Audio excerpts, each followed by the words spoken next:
CHICO, Calif. With 63 people confirmed dead in the Northern California wildfire, authorities Friday tried to winnow down a slapped-together list of the missing more than 600 names long, hoping many of them got out safely in the chaos over a week ago. President Donald Trump, meanwhile, will travel to the disaster zone Saturday to get a look at the grief and damage caused by the deadliest U.S. wildfire in a century, and he could face resentment from locals for blaming the inferno on poor forest management in California. In an interview taped Friday and scheduled for broadcast on Fox News Sunday, Trump said he was surprised to see images of firefighters removing dried brush near a fire, adding, "This should have been all raked out." As the search for bodies continued, Butte County spokeswoman Miranda Bowersox said the unaccounted-for list released by the sheriff's office late Thursday was an effort to put names out there so people can call in to say they are okay. The roster probably includes some who fled the blaze and do not realize they've been reported missing, Sheriff Corey Hania said. Some on the list have been confirmed as dead by family and friends on social media. Others have been located and are safe, but authorities haven't gotten around to marking them as found. Tamara Conry said she should never have been on the list. "My husband and I are not missing and never were," Conry wrote Thursday night on Facebook.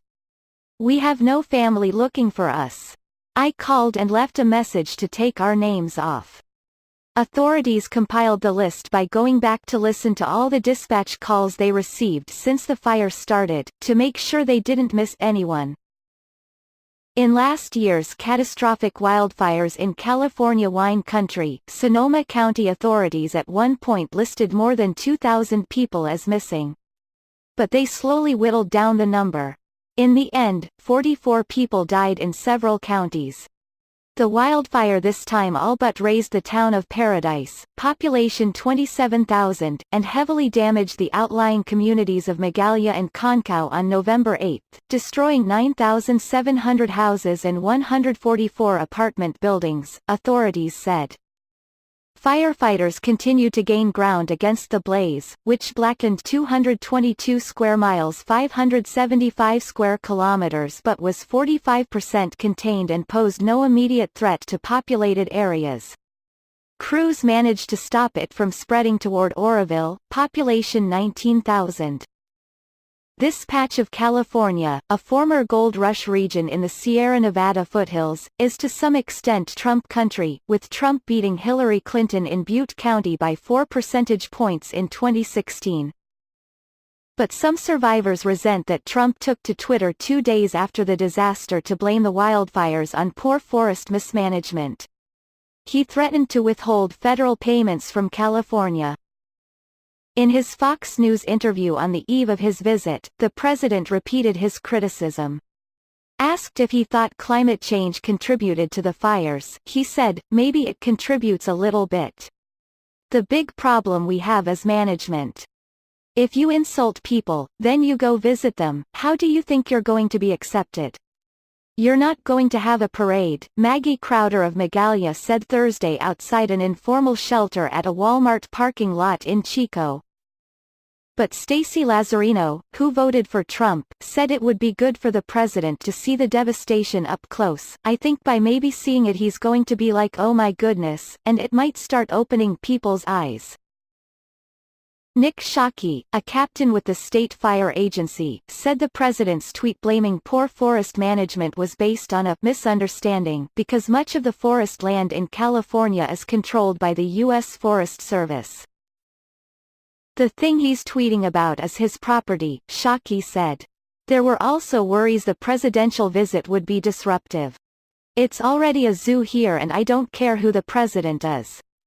He needs to wait because the traffic's already horrendous," said Charlotte Harkness, whose home in Paradise burned down. "He could just tweet something nice, 3 words, 'I am sorry,' and that's fine." More than 450 searchers continued looking for human remains in the ashes. Around 52,000 people have been driven out and have gone to shelters, motels and the homes of friends and relatives. With winter coming on, many are seeking answers on what assistance will be provided. At the CHICO Mall, where the Federal Emergency Management Agency and others set up an assistance center, 68-year-old Richard Wilson sought information about lodging. His wife is nearly bedridden from lupus and fibromyalgia. "We're having to stay at a Marriott, which is like $100 a night, and we're running out of money," Wilson said as he stood outside in rubber sandals and no socks, the only footwear he had when he fled the flames that destroyed his home. In Southern California, meanwhile, more residents were being allowed back in their homes near Los Angeles after a blaze torched an area the size of Denver and destroyed more than 600 homes and other structures. The blaze was 69% contained, authorities said. At least 3 deaths were reported.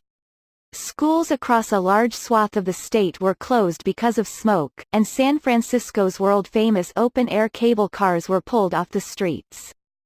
This story has been corrected to show that Crowder spoke by Walmart and that Wilson spoke at an assistance center.